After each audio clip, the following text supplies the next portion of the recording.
So in this video, I'm talking about how to get any B2B meeting to show up to your sales calls. So I have found a system that works for me, that I get consistently 70 to 80% show up rates. Before I was getting like 30 to 40%, and the one thing that I'll talk about later in this video has got me to double that. There's so many factors on how to actually increase your show rate. I'm also gonna go through that in this video. So yeah, this is what worked for me. I'm not telling you to 100% copy this. You can if you like, obviously, but yeah, everything's niche dependent, offer dependent, and you have to find a system that works for you. You need to do your own testing. But that being said, let's get straight into the video.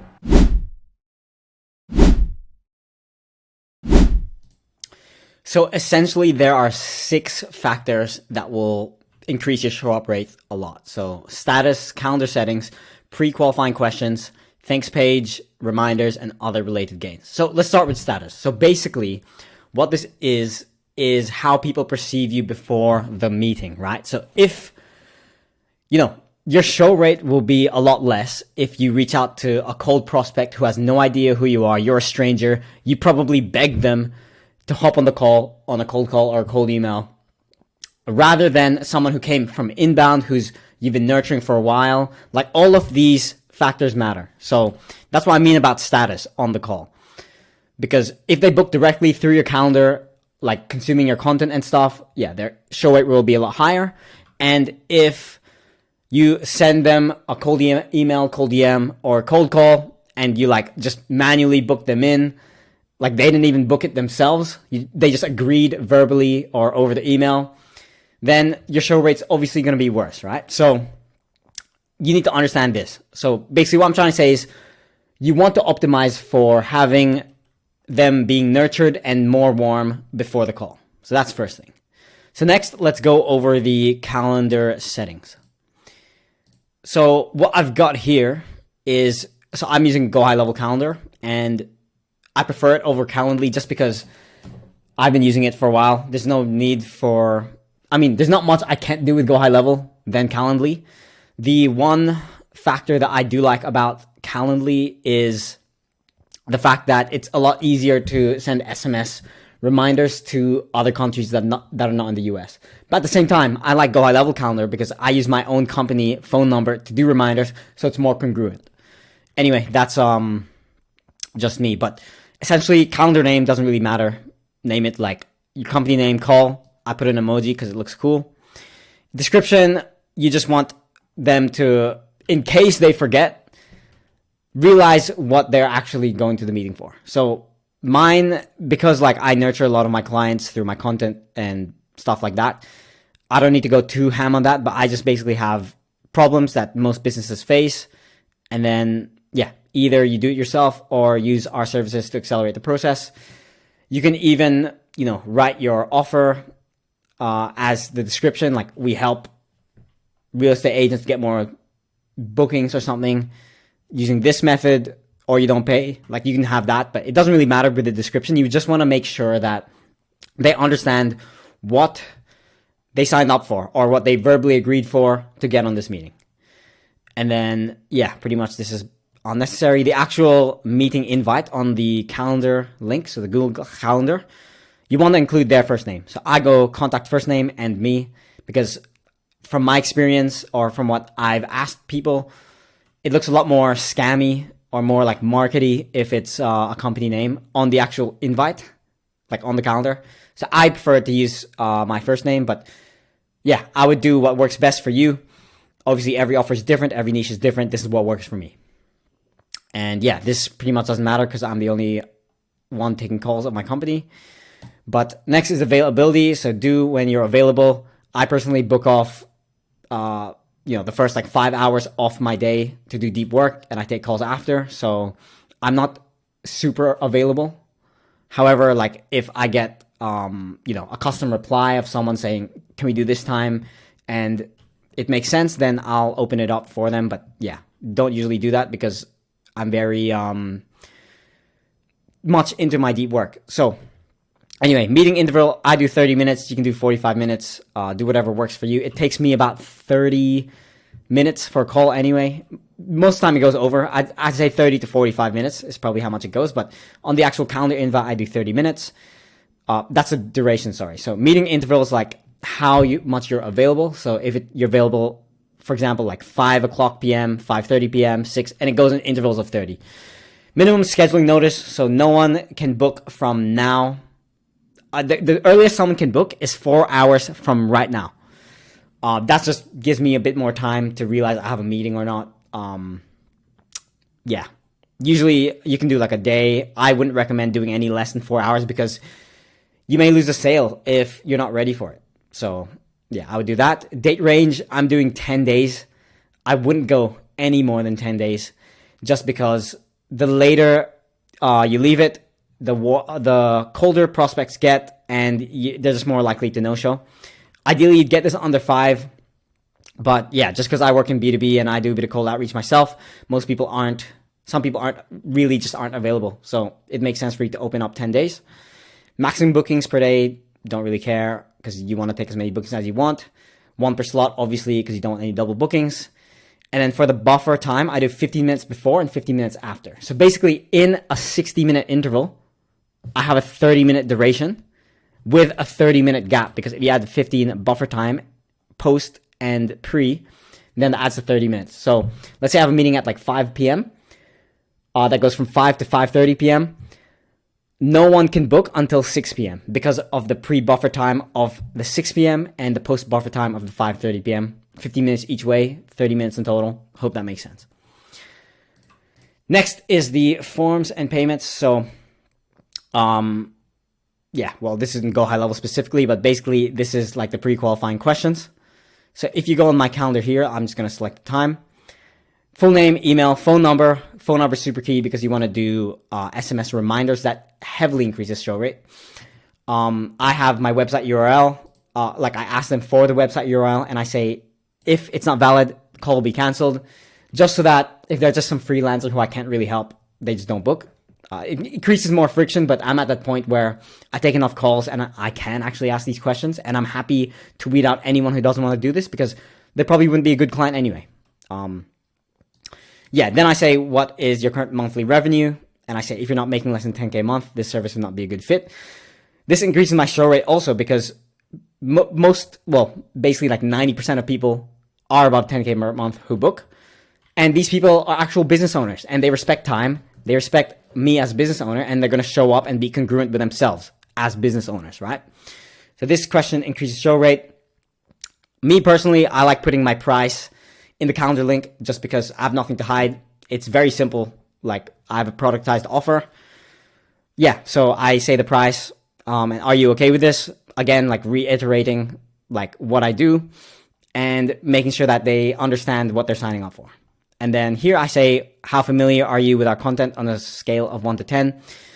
This way is how I can conduct the call, because I treat the call differently with someone who has no idea who I am versus someone who's been watching my content and doing other stuff, right?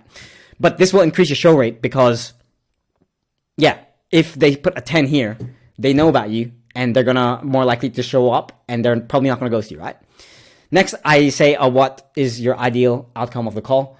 So we pretty much, he says what's the ideal outcome of the call. And again, it's nurturing him and prompting him this idea that he's gonna hop on a meeting with me to figure out what I do, right? So what would be an ideal outcome for the call? He's typing it himself. Increase your show rate.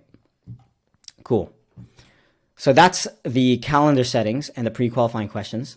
Next is the redirect URL. So let's say I click schedule meeting. What will happen is they'll get you redirected to this URL, which is a thanks page that I made, which I highly recommend everyone to do. This, as soon as I did this, literally like 2x my show rate from like a 30% show rate to 60% back when I started using this when I was just a beginner. But essentially, this is how my thanks page looks like. So it says, you are booked, follow the steps, or you won't be able to attend the meeting. Obviously, I didn't come up with this. I copied some other people who did this, but it works. Step 1, watch this video. Basically, this video explains like what happens on the call. So it's me saying like, I'm going to ask you questions about this, be familiar with this. I'm going to send you stuff leading to the call. And yeah, like make sure you have everything you need to make a decision at the end. Next is like my VSL pretty much. So I have the VSL, so they know exactly what I do. Obviously, the point of the calls so that I can ask them if they're a good fit, and they can ask me if they have any questions about the stuff. But most of it goes through in this VSL here. Next, I have training videos of my service. So how to do cold email infrastructure, list building, offer creation, script framework, domain setup, deliverability. Okay, this needs to be fixed, but yeah, you get the point. I have training videos so they can see what I do more in depth if they want to. It's there. Most of the time, people don't actually look at this because it's a lot of time, but the ones who do, they're so much more likely to buy from you and show up, obviously. And then, yeah, I have some case studies here, video case studies, a few screenshots here too. So they know what type of results I was able to get for other clients. And yeah, it just builds more social proof. And when I have more social proof, they become more warm, and it's less likely for them to no-show. So, and then, yeah, I've got my social media, so Facebook, Instagram, LinkedIn, and Twitter. So that's my thank you page as soon as someone clicks submit. Now, in the event that someone, because not everyone will actually go and book. I mean, I know it takes like 30 seconds, but some people don't want to do that. I get my team, like my inbox manager, to manually book them in. So with that, it's super important. The additional notes here in the calendar is what actually shows up on the calendar event. So on the calendar event, on the notes, the first thing says, if you haven't already, watch this video, which is the thank you page here. So if a guy from my team like manually books them in, then they won't see this thank you page, right? Because they weren't the ones who booked it. They verbally agreed on the phone or verbally agreed on an email or a DM, and they won't see this. But since I have this here in the calendar link, they will see it and they will click it, right? And I've got the Zoom link, obviously, phone, email, and all the pre-qualifying questions. And yeah, that's pretty much it for the settings and the pre-qualifying questions and the thank you page. So now let's go to reminders.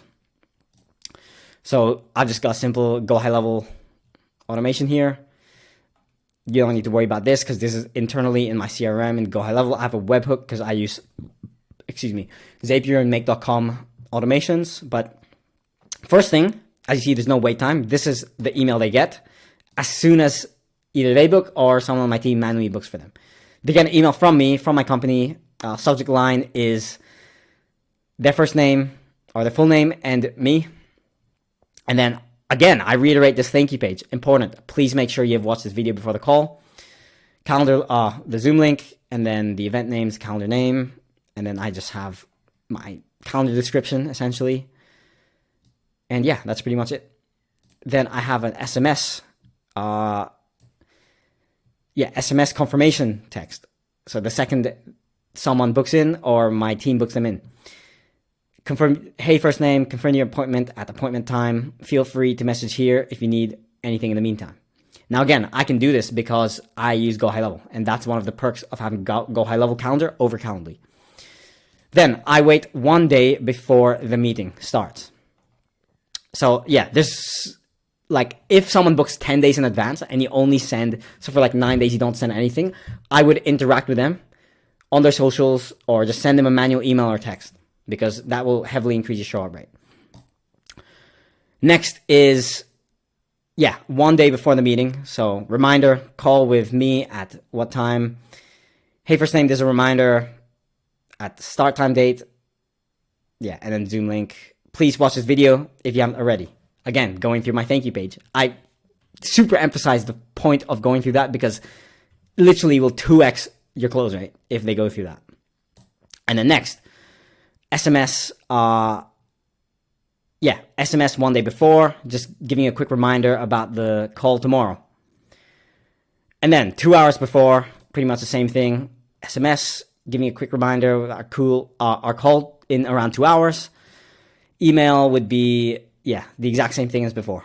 Important, please make sure you watch this video, Zoom link, calendar name, and you get the point. And I have one 15 minutes again. So to reiterate, I have a confirmation email. A day before, 2 hours before, and 15 minutes before. So that's 4 emails and text. Like, they have to see it, or if the reason why I barely get ghosted, I get ghosted like maybe 1 in 20 calls. Either they will text me or call me or email me saying I can't make it, or they will actually show up because I have so many of this here. Anyway, yeah, wait 15 minutes before, email, the exact same thing pretty much. Friendly reminder, watch this video if you haven't already, and then the text is like, yeah, just confirming we're good for 15 minutes. And a thing to note is for the settings, you don't want stop on response. Well, the way I write it is like, even if they respond, it will keep sending all the reminders. Now, most people have asked me when I give them this system, they're like, oh, but aren't we like annoying the prospects? Will that have sales resistance? And while I'm sure like 1% will, like it's just so much higher ROI to do it like this, because you will either get them to show up and most people will realize you're the real deal, like your time is valuable, you're going to give them reminders, and they'll show up, or they will actually tell you, hey, I can't make it, can we do it this time? Or if they just say, hey, I can't make it, then that's on you to nurture and make sure they get rescheduled. So yeah, that's it in terms of the reminders. Next thing I want to talk about is other related gains. So this kind of ties in with status, but actually, first thing I want to do is you need to call up your leads. So if you can, call leads day before or morning of call. This way, you actually have them on the phone. And it can literally just be a 30-second call. You can say something like, hey, it's John from XYZ company, just confirming that you're coming to the call at so-and-so time in around 2 hours. Like, are we on for that? And they're like, yes or no. They're like, yep, sure. Or what I've done before, calling the day before, is like, if I have a no-show, or let's say I have time available, if they book 10 days in advance, I'd actually call them and be like, hey, I know we booked 10 days. I know our calls in like 10 days. Well, it wouldn't be like that. It'd be like 5 days, let's say. Hey, I know our calls in like 5 days, but I just got this opening now. Are you cool to hop on a call now? And sometimes I've actually closed the client from doing that. Like, they booked 5 days in advance. I called them and said, hey, I have time now. Can you hop on the call now? He's like, oh, I'm actually doing nothing. Yeah, I've been watching your videos. Let's get on the call. And yeah, ended up being one of my clients. So highly recommend calling your prospects. But yeah, in terms of other related gains, I would say you need to have like just this thank you page. You need this video at the very least, and probably your VSL. But you need very high quality like training videos, good case studies, and yeah, other related gains, like make sure people can see you if they search you up on Google. You have to be posting on LinkedIn and stuff, nurturing them. You want to connect with them in every social platform ever, and you need to be posting on that. So leading up to the meeting, they're seeing all of your content and watching your stuff basically. So it's like very unreasonable that they will no show without at least saying anything. So yeah, that's pretty much it for the video. This is how to get any B2B meeting to show up, and this is the system that has worked for me. Hope you guys enjoyed it. That's it. Peace.